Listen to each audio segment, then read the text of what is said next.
प्रदेश के बादलपुर यानी कि ग्रेटर नोएडा के अंदर एक मॉब लिंचिंग हो जाती है और पुलिस अभी तक उस केस को चारों तरफ से घुमाती नज़र आती है। लेकिन जमीयत उलेमाए के हकीमुद्दीन काशमी साहब यहाँ पर आए हैं इस मुद्दे को लेकर के। थाने में उन्होंने बात करी है कि पुलिस किस तरीके से इस मोड़ को जो है घुमाने की कोशिश कर रही है और ताकि जो हकीकत है वो सामने आए। तो काशमी साहब, मैं ये जानना चाहूँगा कि जमीयत अपने सिरे से पहले से काम करती आ रही है, तो इस केस को पुलिस की तफ्तीश में अभी तक आपके सामने क्या पॉइंट सामने आए?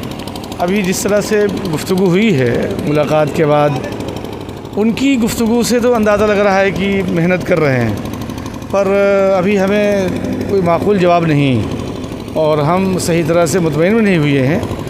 इस वजह से अब यहाँ से निकल कर के हम जो दीगर आला अफसरान हैं उनसे अभी चलते हैं, मुलाकात करते हैं। फिर मिलने के बाद इंशाअल्लाह वकील साहब भी आए हुए हैं। जमीयत उलमा ने, हमने तो कल अखबार से देखा था और उसी वक्त घर पहुँचे इनके यहाँ। फिर वकील साहब भी आ गए, फिर यहाँ आने का फ़ैसला हो गया और हमारे एतबार से तो अभी हम किसी नतीजे पर नहीं पहुँचे हैं, लेकिन हमें उम्मीद है अल्लाह की ज़ात से कि हम पहुँचेंगे और उस कोशिश में हमें कामयाबी मिलेगी। हम अदालत और हुकूमती दोनों सतह पे काम करेंगे इंशाअल्लाह और उसकी कार्रवाई शुरू हो गई है। अच्छा, एक सवाल यह है, एक ऑडियो वायरल हो रही है जिसमें जय श्री राम के जैसे शब्द उसमें आ रहे हैं, तो क्या आपने पुलिस से इस बारे में कुछ बातचीत की? मैंने अभी उसी की गुफ्तगू की। जब ये गुफ्तगू करते करते एक मरहला ऐसा आया कि जहाँ वो सीएनजी ले रहे थे, वहाँ जो सीएनजी डाल रहा था उससे कहा गया, तो मैंने कहा ये मुमकिन नहीं, ऐसा हो ही नहीं सकता कि भाई चलते फिरते किसी आदमी से कहा जाए कि तुम ये बोलो, तुम वो बोलो, ये मुमकिन नहीं है। नहीं, मुझे लगता है कि अगर जैसे कि अगर मैं आपको अस्सलाम वालेकुम या राम राम कहूँ तो आप इसमें परहेज़ नहीं करेंगे कि आप उसका जवाब ना दें।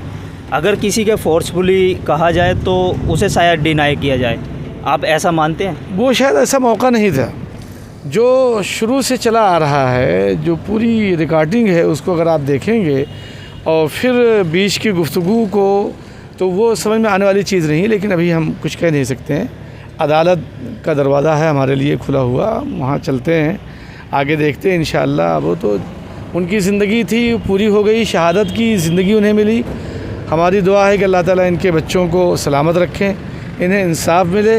हमारी हुकूमत से, हुकूमतों से, यूपी हुकूमत से भी और मरकज़ी हुकूमत दोनों से ये हमारा मुतालबा है कि इनको माकूल मुआवजा दिया जाए और जो मुजरिम हैं उन्हें जल्द अज जल्द कैफ़िर किरदार तक पहुँचाया जाए, उन्हें पकड़ा जाए, फ़ौरन सज़ा होनी चाहिए।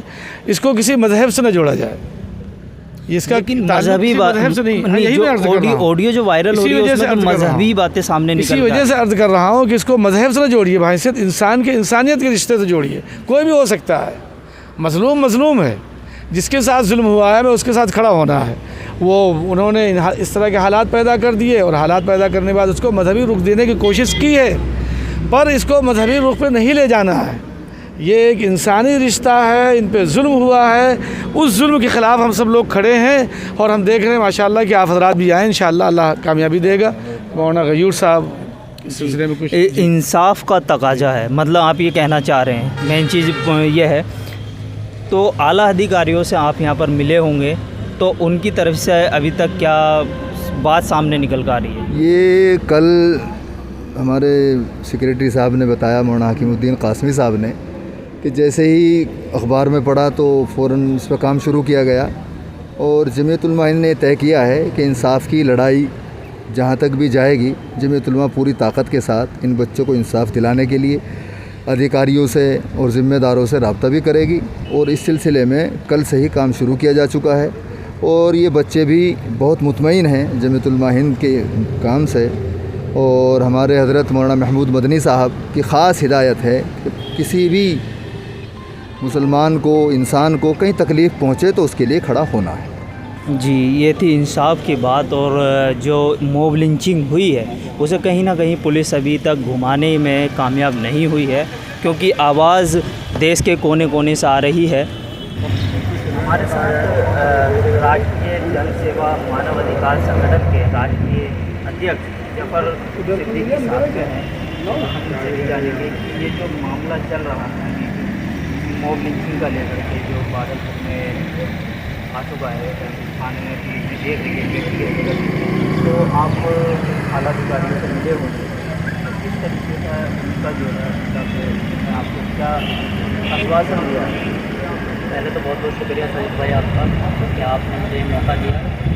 और जिस दिन ये हादसा हुआ 6 तारीख को, मुझे 7 तारीख को इसकी खबर मिली और 7 तारीख में मैं अपनी पूरी टीम के साथ, हमारे साथ एक ड्राइवर ग्रुप की टीम जुड़ी हुई है और अल्हम्दुलिल्लाह नेशनल लेवल पर हम लोग लोगों के लिए काम करते हैं। अगर किसी के साथ भी कोई जुल्म होता तो हम उसकी आवाज़ उठाते हैं। वो आवाज़ सिर्फ थाने तक नहीं, और अगर मैं ये कहता हूँ, मैंने उनके परिवार को दिलासा दिलाया है। उस दिन उनके घर जाकर वहाँ पर मैं कब्रिस्तान गया उनके साथ कि भाई अगर आपको किसी तरह की ज़रूरत पड़ती है, अगर आपको दरवाज़ा खटखटाना होगा अदालत का, तो भी इंशाअल्लाह मैं और मेरी पूरी टीम आपके साथ अदालत का दरवाज़ा खटखटाने के लिए जाएगी। आज हम बादलपुर थाने पहुँचे, यहाँ पर जो एएसआई साहब थे उनसे हमारी बात हुई है। उन्होंने हमें मुस्तकिल दिलासा दिलाया है कि हम कुछ फुटेज मिली है, हम उसको जो है उसको साफ क्लियर कराने के लिए हमने भेजा हुआ है और जैसे भी वहाँ से क्लियर मिलते हैं तो आपको हम बिल्कुल बताएंगे और जल्दी इस पर कार्रवाई जो है वो मुकम्मल कर दी जाएगी। तो मतलब ये तो आपकी तरफ से और कुछ जो लोकेशन है ऐसा उन्होंने कुछ ट्रेसिंग की है इन पॉइंट्स को कि इन पॉइंट्स के आसपास का ये घटना हुई? वो ये कह रहे हैं कि टोल टैक्स से वो निकले थे, टोल टैक्स को उन्होंने पर्ची फास्टैग का रिचार्ज कराने की कोशिश की है, लेकिन उन्होंने वहाँ पर कैश दिया है। उसके बाद ये सीएनजी पेट्रोल पंप पर पहुँचे, सीएनजी डलवाई है और वहाँ पर पुलिस का ये कहना है कि जो जय श्री राम वाली एक रिकॉर्डिंग वायरल हो रही है, जो आपको भी पता होगी, उस रिकॉर्डिंग का मामला जो है वो सीएनजी पंप वाले के साथ है। लेकिन जो इनका लड़का है साबिर, उसका ये कहना है कि मैं रेगुलर उस रिकॉर्डिंग को सुन रहा हूँ और वो रिकॉर्डिंग मेरे पास भी मौजूद है, मैंने भी सुनी है। उस रिकॉर्डिंग में पहले से ही जो है मुस्लिम ऐसे हैं वैसे हैं, मतलब इस तरीके से अल्फाज इस्तेमाल किए गए हैं। और उसके बाद ये कहा गया जय श्री राम बोलो, और इस तरीके से उनके साथ जब उन्होंने जय श्री राम नहीं बोला तब उनकी वहाँ पर हत्या की गई है। मैं ये कह सकता हूँ कि ये एक इरादतन हत्या है और एक मतलब मंशा के साथ कि किसी कम्युनिटी को टारगेट बनाकर मारना, और इसको किसी तरीके से बर्दाश्त नहीं किया जाएगा। पुलिस प्रशासन इसमें हमारा सहयोग कर रही है, हम पुलिस के आभारी हैं इस चीज़ के लिए। लेकिन अगर इसमें जल्दी इंसाफ नहीं मिलता है तो इस परिवार के साथ हमारा पूरा संगठन, राष्ट्रीय जनसेवा मानवाधिकार संगठन, पूरा हर तरीके से खड़ा है और हम अदालत का दरवाज़ा खटखटाएंगे। इमरान खान साहब, मैं आपसे भी ये जानना चाहूँगा कि जब आपको इस चीज़ का पता चला तो आपके साथ एक संगठन है जो ड्राइवरों का है और वो भी एक ड्राइवर थे आपका साथ, तो आप लोगों को इस चीज़ के आपके ड्राइवरों में जो है कि किस तरीके का मैसेज जा चुका है?